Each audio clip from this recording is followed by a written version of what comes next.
What? Bless this thing.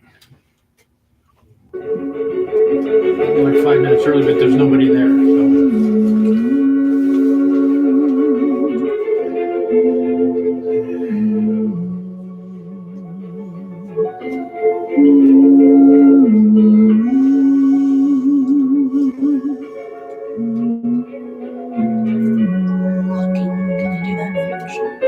So.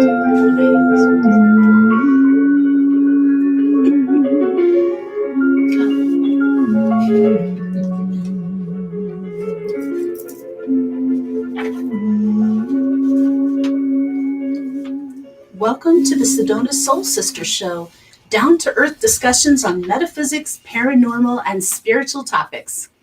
And the Sedona Soul Sisters are myself, Rosalind Reynolds, my business partner, Ivory Lanou, and our happy sweet mate, Terry Ann Russell. And we have offices in Sedona, and we are pretty much in these offices most of the time. So if you happen to come into town, please come by and see us, take a look at our services, see if we can help you. We're thinking of putting bunk beds here in the lobby so we can just sleep here too. Slumber party. We never go. So today's topic is spiritual self-discipline. And if you have questions or comments, you can comment on the live feed, or if you're catching the replay, you can also leave a comment there and we'll get back to you as soon as we can. Or we can make comments to each other live on the show and amuse them. We should have. So, Roz, you were the one who came up with this topic. What made you pick this one? Well, what I've discovered in my life and in talking with and working with a lot of clients is that, we think that as our gifts start to expand, or like me, where I just kind of beamed in and there they were, I was doing weird things that other people couldn't explain. Everything is just going to be easy. But it requires a tremendous amount of focus, a tremendous amount of constantly grounding ourselves, balancing ourselves. And these are disciplines that we have to develop and work with. And they spread forward and they spread out from there. We go through our lives. We're in a culture where excess is, expected, rewarded, whatever. Those are not things that you can really participate in if you want to allow your gifts to flourish. And I've worked with a lot of people, helping them to, work on elevating their frequency, developing their intuition, allowing things to flourish. And we always think, this is going to be easy. It's a lot of work. It is. Feels good, but discipline's a good word for it, because you have to make yourself make time for it. Yes. And it's a commitment. Mm-hmm. It's, I always laugh and go, this is my job from God. It's true. It's really true, spending a certain amount of time.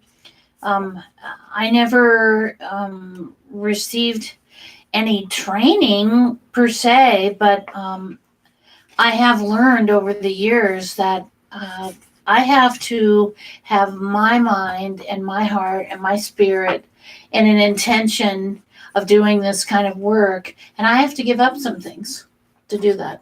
Yeah, we do. And just to keep yourself in the right vibration to do your work at the highest level means, this is something that's been coming up a lot in this office, self-care. If you're exhausted, then you need to take a break. And if you need more sleep, then get more sleep. We've got to take care of ourselves. So to me, this is the preventative things we do to hopefully not get too run down spiritually. Right, exactly. And this kind of work takes a lot.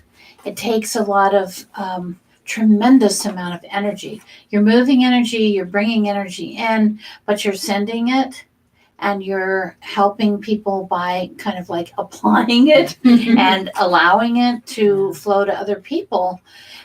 it really requires you to be tip top, I think. And for many years, I didn't get that. Mm-hmm. I just didn't get it when I was younger.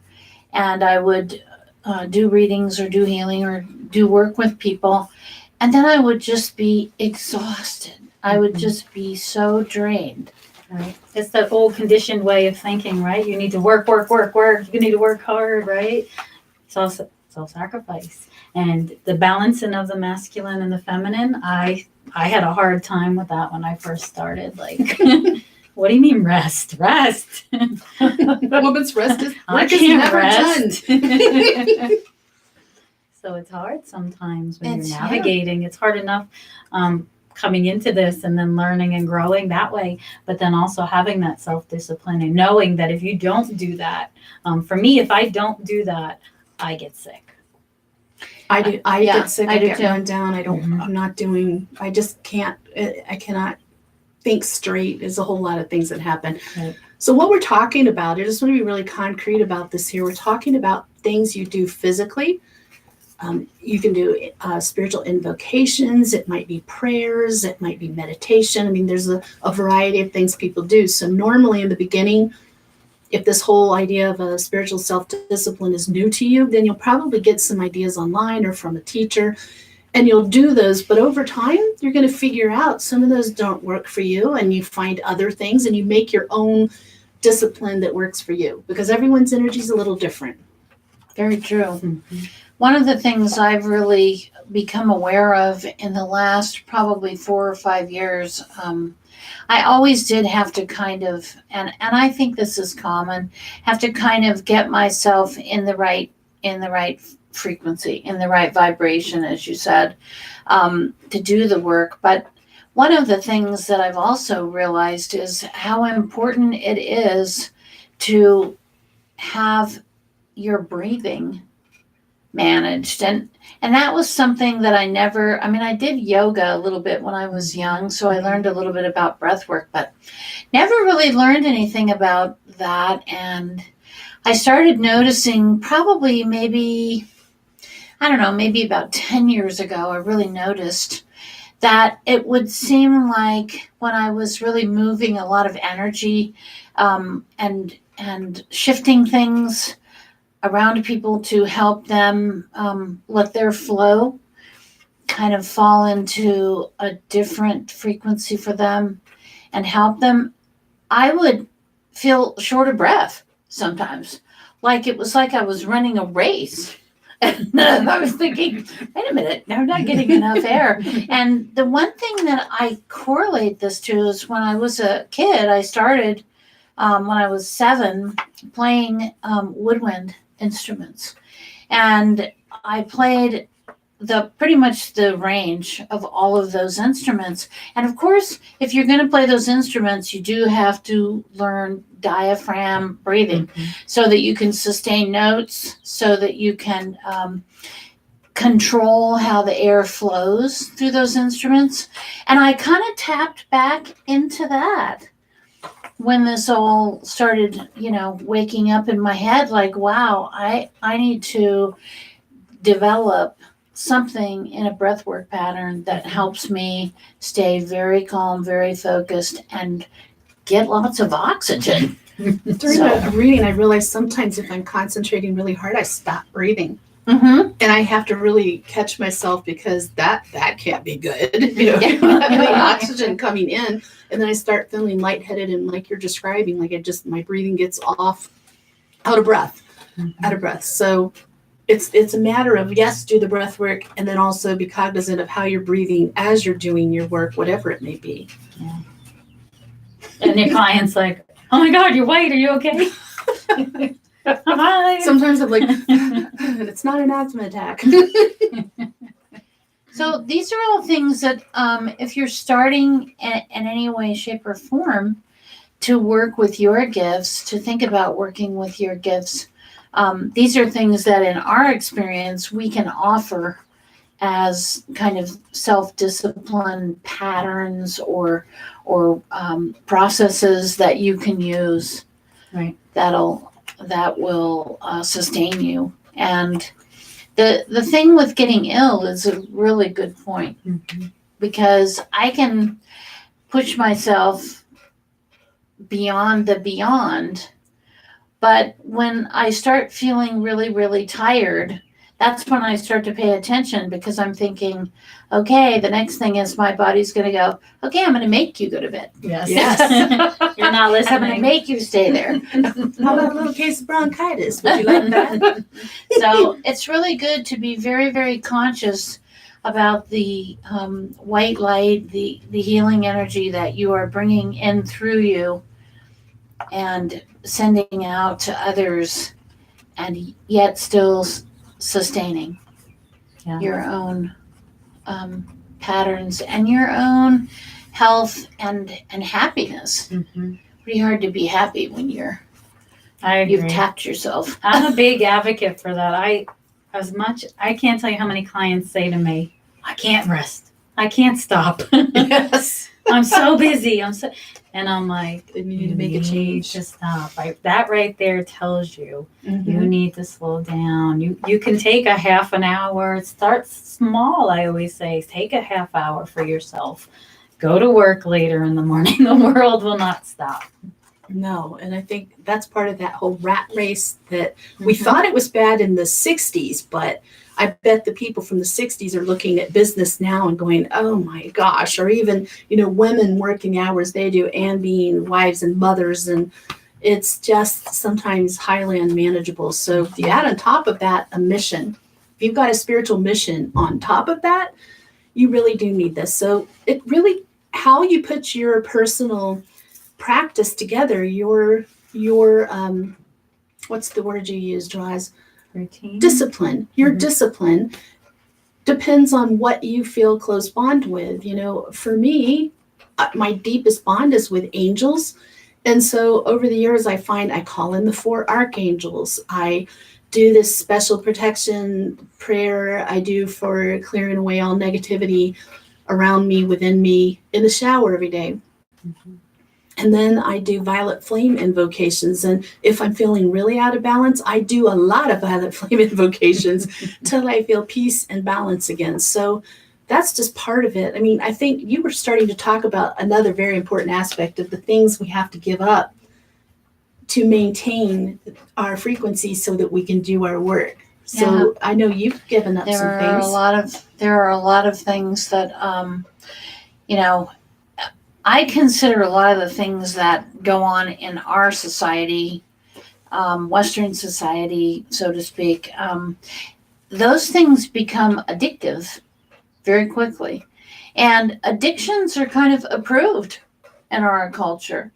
If your addiction is alcohol, if your addiction is drugs, if your addiction is television, video games, there's just so many things that we can all kind of like recognize and equate to in our practice, and giving up those things and realizing that managing those things is crucially important in order for us to maintain our intention and our ability to channel a lot of energy. One thing that I find for people in this culture, and I have as big a problem with this as anyone, is the cell phone. Who would have thought that at some point in our lives we would have had a computer sitting in our hand? We can be on the news, we can see what everybody's talking about, we can watch video, we can, you name it. That little smartphone takes over your whole consciousness. Yes. And I work with this all the time because I definitely have a smartphone addiction. It's hard. It is. It's really hard. I have to just put it aside. Easier said than done, but that desire to check your email, look at your texts, see what's going on, see what's happening with your calendar. And that really can overtake your whole consciousness to where you are not disciplining yourself one bit. Our good friend Sedona, who is another practitioner here in town that we've known for a while. She always talks about taking a day, it's usually Sunday, where she just disconnects completely from her phone. And I tried that and I was losing it. I can do that. I can do that. I have to do mine in smaller increments than a day. few hours. I worry about the people that I see. There was one yesterday. He was walking in the alley behind the plaza, our offices, and on his phone, walking in the middle of the alley right towards my car. I'd be beeped. He's so engrossed in his phone, he never looked up. And I'm concerned about these people who are walking around, sitting in restaurants. Everywhere they go, their face is buried. They are completely disconnecting from the human race. Yeah. They're disconnecting from their family, from their friends, from the people around them, from a real life. It becomes, I think the issue with that is it becomes a virtual life versus your actual life, which is with people. So I think that's a really serious issue. Mm-hmm. And it's bad when you go to a restaurant and whole families at a table, Yes. parents and children on a phone. Mm-hmm. It's also, it goes back to the time when television first Yes. started being a common entertainment in our homes. And I remember, I think it was like in the late 70s or early 80s, there was discussion of the fact that within an incredibly short period of time, like 6 minutes or something, your mind, when you sit in front of a television, your mind is you're hypnotized. Your mind is completely controlled. Well, when you've got it in your hand and it's, Same thing. so Mm-hmm. it's funny because our bearded soul sister, my partner Ed, is always going, put your phone on airplane. Put your phone on airplane. That is so hard for me to disconnect from that. I have to really discipline Yeah. to do It But is you've hard. been really good about giving up TV. I have. And that had a lot to do with the fact that I realized that when I was spending time watching television, I was not able to do my very best work Mm. with my clients. Mm. And so I feel like it takes over a part of our spirit, a part of our mind. Mhm. Certainly this battle with the ongoing little entertainment thing that's going on with my phone is another part of that. For those of you who love to play video games, that's just never been my experience. I don't enjoy that, but I know people who, if they don't get to play their video game, they're losing it. You Or know? they'll play for all night long, long Yeah, they stretches. can't stop. That's a sign of mind control and addiction as well. Mm. And you can choose to do what you want. We're not saying you're bad because you watch TV, you're bad because you're on your cell phone. We're letting you know that these things are not helping you lift your frequency and raise them up to the highest level. If you really want to be as intuitive as possible, if you are interested in seeing spirit or connecting with your angels or just really shifting forward on your journey, it is all about raising your frequency. So Yes. I will say for myself, I am having a really hard time stopping watching TV. And I was thinking about this, and it's because Netflix. And those of you who have Netflix will understand how you watch an episode and it immediately rolls into the next one. Before, you'd have to choose that, and it wouldn't be an episode. You'd have to wait the next week or longer. So when I started getting Netflix, I thought, oh, that's so awesome. But I realized it was just before I know it, like it's 11 o'clock at night. So to make myself stop, what I had to do was start getting into more regular social activities where I'm expected to be somewhere and it doesn't involve a TV. And then also getting back to my hobbies, like playing musical instruments. So every night I set aside about an hour. That's when I do my musical instruments or I do other things away from the TV and the computer, because I know that is not good for me. And I could feel, I was even bored with it, and I couldn't make myself stop. Yeah. That's part of instant gratification, right? It We want it is. now. We want it bigger, faster, better. And It's a that's what hypnotic feeds, state yes, too. It's easy to lay on the sofa and watch episode after and it's episode. easy not to get out there and socialize. It's easy to say, "Oh, I'll just stay home tonight. You know, I'm tired. I work." You can make 1,000 excuses as to why. And sometimes we do need to isolate. Sometimes we're yeah. overloaded and we just need that. But that's not the truth for me, and I'm sure it's not for all of you. That I'm a social person, so I'm happiest, and we want to go out there and we want to socialize with other people of the light, with other people who are spiritual and working on themselves, because that lifts your frequency too. So I think what we're really talking about is kind of like, I'm always telling people, okay, get out of your head, get into your heart, tune into how you feel about things. But in this case, what we're talking about is analyzing, really looking at your patterns of behavior. Like, I've had a television for years, but the bottom line is, if I had to go, a week without music, I'd probably lose it. Because instead of spending time watching television, I love to listen to all different kinds of music in the evening. I mean, and that's very relaxing to me. Yeah. And that helps bring up your frequency too. It does. Depending on the music, I have to Depending say, on there's the some music. music you're not gonna like this. You might not like it either, but rap and hip hop is the second worst. Are the ones that are like the lowest frequency music. And I have to say, like, for me, when I listen to rap, I feel like my whole body is going to fly apart at a cellular level. And my daughter's like, but this is a really good one. I'm like, right from the beginning, I'm like, I can't deal with it. And it's not that I don't like it. It's that my body can't handle the frequency of that music. So, I think for me, it depends on the rhythm.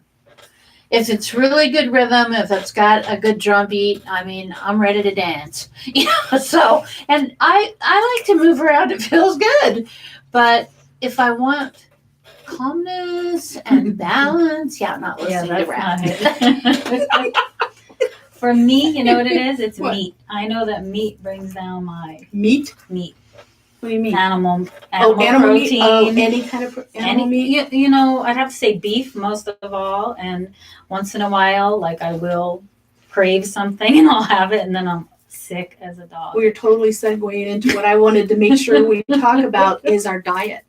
Yes. There's no way to get around this. And some people that are very spiritual can still connect with spirit, and they eat However, meat. how much more could they do if they gave those things Or up? alcohol. Alcohol is another one. I was going to bring that up. Tobacco. And so we've talked about this on another episode about maybe we haven't. We'll get to that eventually. But a spiritual cleansing happens multiple times on your journey. And some of the things people will have is like, I don't know, all of a sudden I'm done with alcohol, or all of a sudden I just don't want to smoke anymore. Or, you know what? I've never wanted to be a vegetarian, but this one day I woke up and I can't eat this anymore. And that's spiritually guided to get your diet clean, which gets your body more pure and higher frequency. Yep. It's so interesting when you start to really listen to your guidance, and what you feel kind of like led to do when you're in prayer and affirmation or whatever your practice is that you're using. When you listen to that, you do immediately feel a tremendous spiritual response. And that's, I think, really important, because that's kind of considered to be woo-woo, a little woo-woo. But in reality, this is, our soul is speaking to us and talking. We are beings of energy, which is frequency. And I'm going to tell you how this is a funny thing. This is a true story. When I'm at the grocery store, there's two things that occasionally I have a craving for. So they have sugar. They're chock full of sugar, and I don't eat sugar. So I'm trying to avoid that whole section. And I swear, like, the section will be like calling out to me, Ivory. So I go over and I'm looking at those things, and I hear my angels literally say, oh, Ivory, it will not be worth it. That's what they say. It will not be worth it. And I'm like, oh, can you just let me eat this and then just don't look? No, they won't. And they're right. It won't be worth it. So sugar's another one that pulls down your frequency. Yes. Tremendously, I think. Very much so. If it's a regular, like it has to be a daily, thing for you, definitely you have to look at that. I have to wonder sometimes about whether our angels or God or something out there, or maybe we did it in our planning of our lifetime to say, you know what, in every other lifetime, I ate so much sugar and XYZ that I never could get my frequency high enough. So I'm going to make myself be a diabetic in this next life. So I can't eat it. Or if I do, I'll get super sick. Mm-hmm. Things like that. There seems to be a lot of that with clients coming in who cannot drink alcohol in this lifetime. They cannot smoke in this lifetime. There's all kinds of things. They get sick from it, or it stopped them. Their health issues they were born with stops them from following a path they have past life memories of, like maybe they were always a warrior. In this life, they want to be more cerebral. Mm-hmm. So this life, they have all kinds of infirmities. I have to wonder about that because it's so much that it can't just be coincidence. You're like, I didn't sign up for that. Apparently we did. I don't remember that. Everybody's on their path of their lessons. Yeah.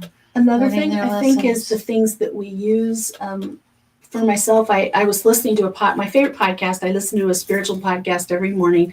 And this morning I re-listened to one because they're talking about empaths. And they were talking about how empaths are sensitive on more than feeling other people's feelings. And they're like, for instance, a super empath will, if it's hot, they're super hot. If it's cold outside, they're super cold. They can't take a lot of loud noise. Their skin can be super sensitive. And that is so me. And I was thinking that's a practice, excuse me, I have the hiccups, but it's a spiritual practice unto itself for your discipline as an empath. If you are also an empath, what you need to do to protect yourself for the morning. I do special things for that. I do this little movement and vocalization that really shuts it down. And then Roz has me do this like golden bubble around me. And then if it's worse, I put my hand like on my upper stomach and it just shuts that down. Mm-hmm. I think every empath needs to know about that. And they need to be very cognizant of how they're feeling other than just picking up emotions and honor it.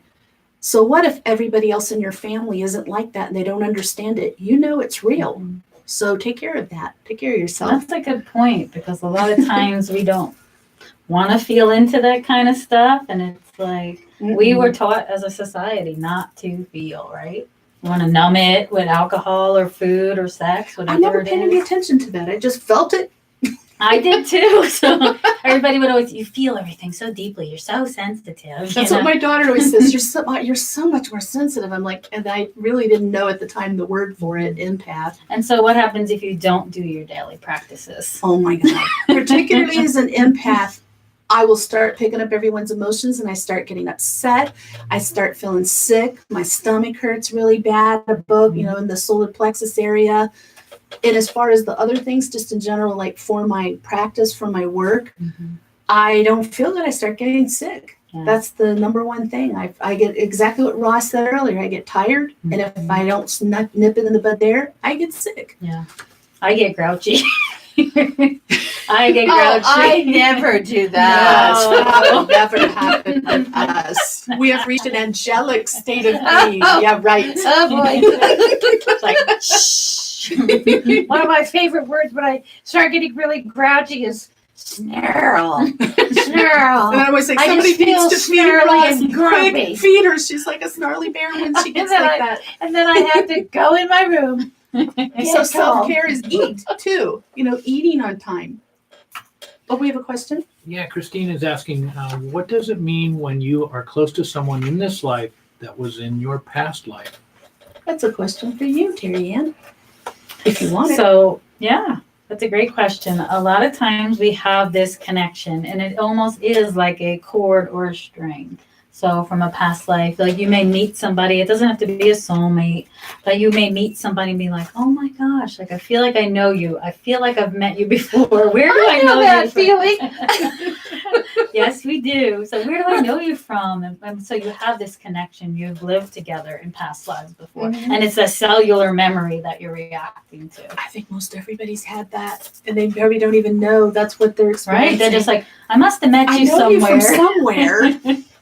Just can't place it. So yeah, so True. it means that you've had a past life with them before. At least one. At least one, some sort of connection. Mm-hmm. And sometimes those reconnects that happen, that's to work through something that did not get resolved or finished Yeah. in those previous lives. And again, I mean, this is not a soulmate or that, anything along that level. Mhm. This is just a relationship that still needs like some clearing of energy of old issues. And it may be like a 5-minute relationship. I've had those type of meetings too, where I was in a relationship really quick, bing, bing, bing, it's over.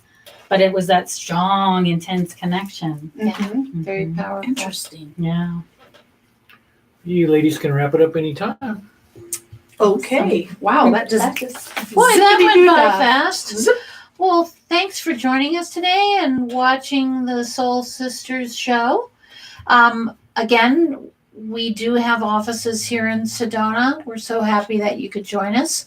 And if you have any other questions or you'd like other information, please go to our website, sedonasoulsisters.com, and find out what you want to know. Or ask us what we haven't told you. Tune in next week. Our topic, this is a long topic, so bear with me here.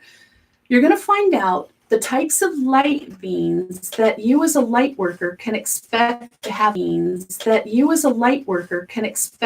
have contact with. So we've got